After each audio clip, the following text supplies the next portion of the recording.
Hello there everyone, I hope you're all having a wonderful Saturday or whenever you're watching this. Welcome to Race Review, and today we're going to be talking about the Rackley Roofing 200 for the Nascar Craftsman Truck Series.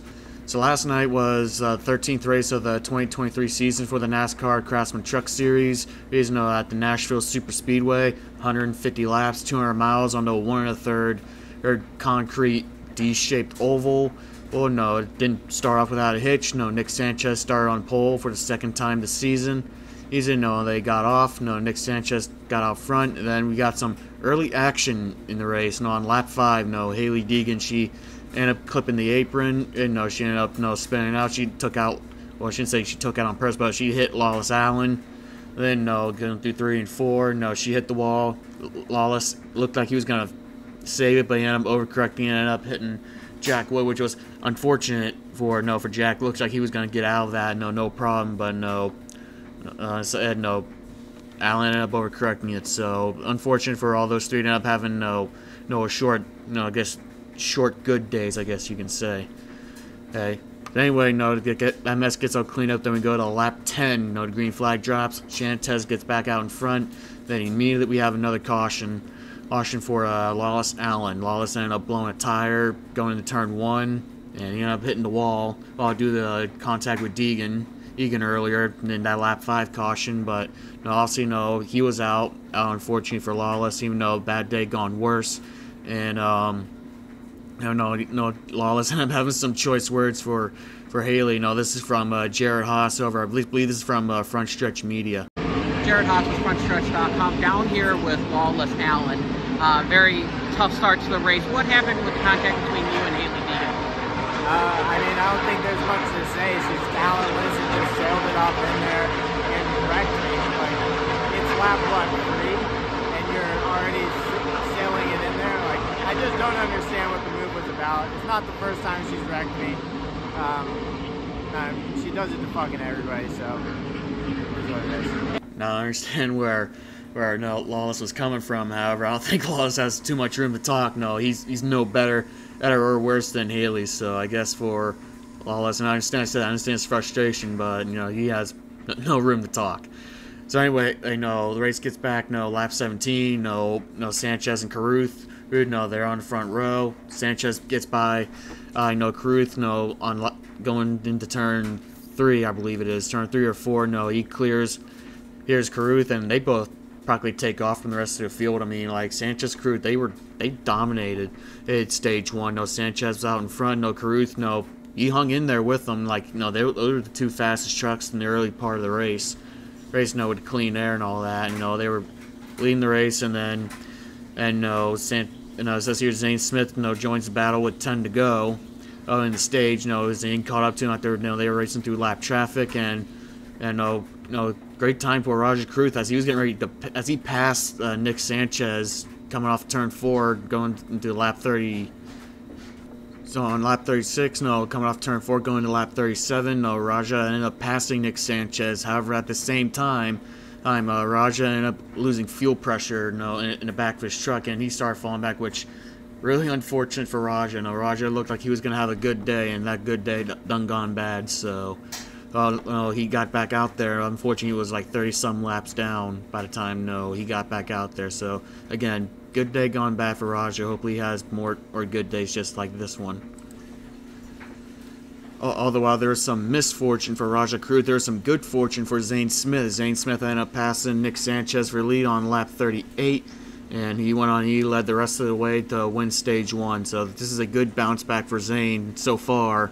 Or for Zane, since the last few weeks, he hasn't had the greatest runs, the last couple of weeks. So so far, this is looking like a good race for Zane Smith.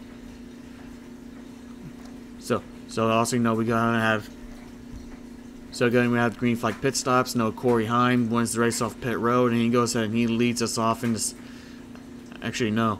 Corey Heim he leads us off in stage 2. We got Bailey Curry, who had a great run.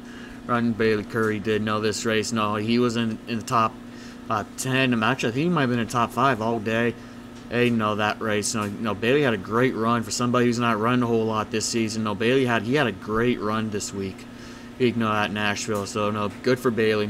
To me, he was one of my impressive runners of the race. No, Bailey was. So that was good for him and now Nice 41 team.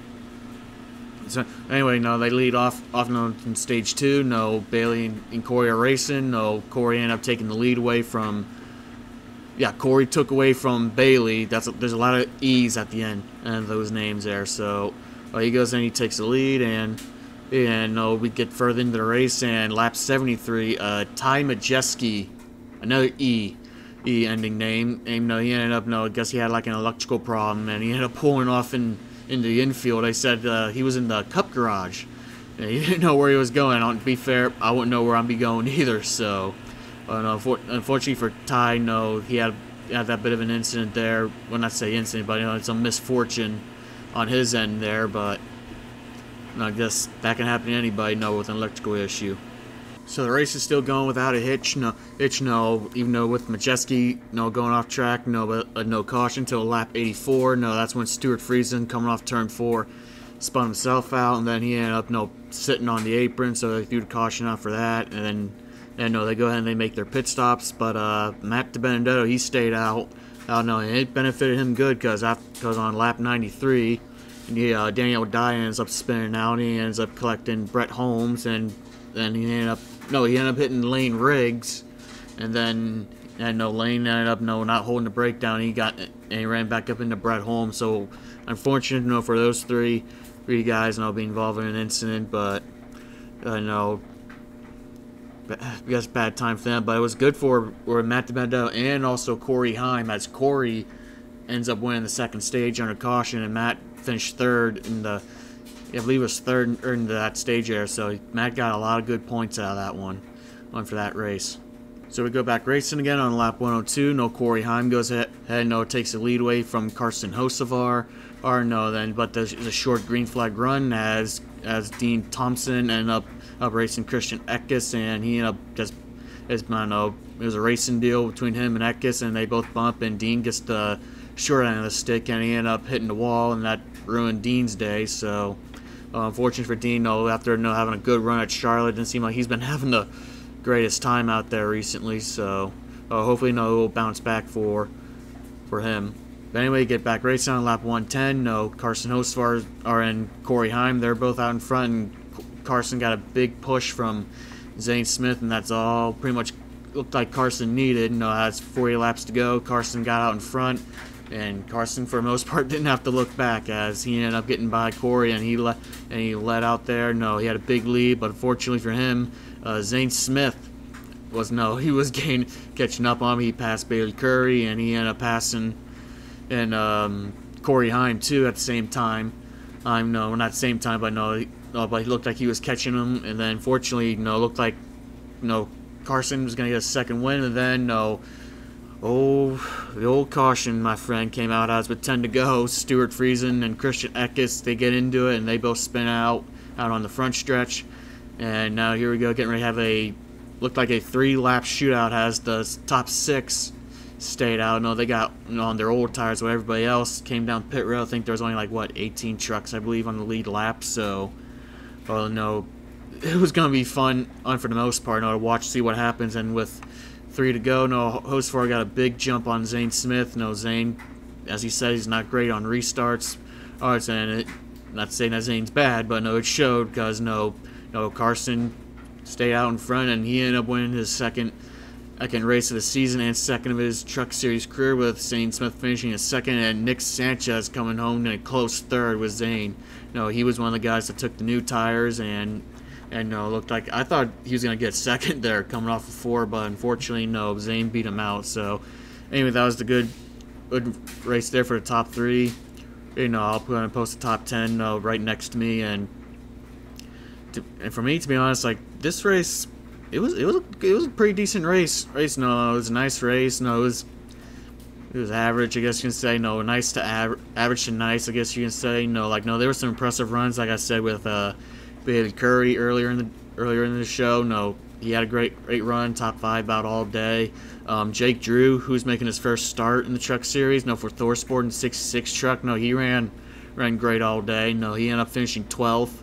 With other guys, Tyler Ankrum, Tyler, I know, hasn't had the greatest run recently, but no, he ran great all day. No, he started 17th, and he was up in the top 10 pretty early. No, Chase Purdy. No, Chase hasn't had a lot of luck. No, for being a Kyle Busch truck. No, but he ran great. And Jake Garcia. No, young guy I know in the Lee's John for building McAnally, I believe, not 35 truck. No, he finished 10th. No, he had a great run today. So overall, like I said, good race. No, congratulations to Carson on his second win, winning the Allen East 42 team. And I guess I'll talk to you whenever, maybe hopefully tomorrow, about the Xfinity race.